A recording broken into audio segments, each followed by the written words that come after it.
ஹர ஹர சங்கர ஜய ஜய சங்கர ஹர ஹர சங்கர ஜய ஜய. ஒரு கூர்க்கா தரிசனத்துக்கு வந்தார். முகத்தில் கவலை தெரிந்தது. என்ன சமாச்சாரம் என்று கேளு என்று தொண்டரிடம் சொன்னார்கள் பெரியவா.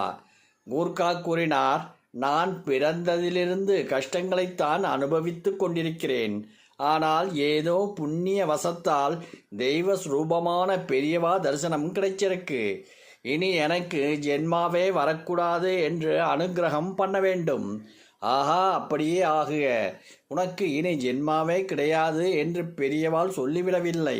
பின் மெதுவாக சொன்னார்கள், அந்த மாதிரி வரம் கொடுக்கும் சக்தி எனக்கு இல்லை.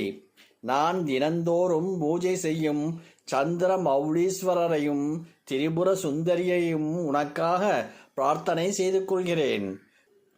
கூர்க்காவுக்கு இந்த பதில் நியாயமாகப்பட்டது.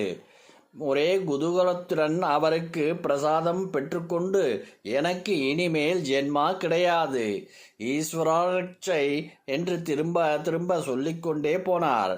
ரொம்ப நாள் கழித்து இந்த மாதிரி எனக்கு ஜென்மா வரக்கூடாது என்று கேட்டு இவன் ஒருத்தன்தான் வந்திருக்கான் என்று கண்களில் ஞான ஒளி வீச கூறினார்கள் பெரியவா. மனுஷனாக அவதாரம் பண்ணிய ராமன் எந்த தைரியத்தில் ஜடாயுவுக்கு ஸ்வர்கலோகத்தை கொடுத்தான்? அவன் அறியாமல் நாராயணத்துவம் வெளிப்பட்டுவிட்டது என்று ஒரு பௌராணிக்கர் கூறியது நினைவுக்கு வந்தது. பெரியவா சங்கரர் என்பது உடனிருந்த கிங்கரர்களுக்கு புரியவில்லை, கூர்க்காவுக்கு தெரிந்திருந்தது. ஹர ஹர சங்கர ஜய ஜய சங்கர ஹர ஹர சங்கர ஜய ஜய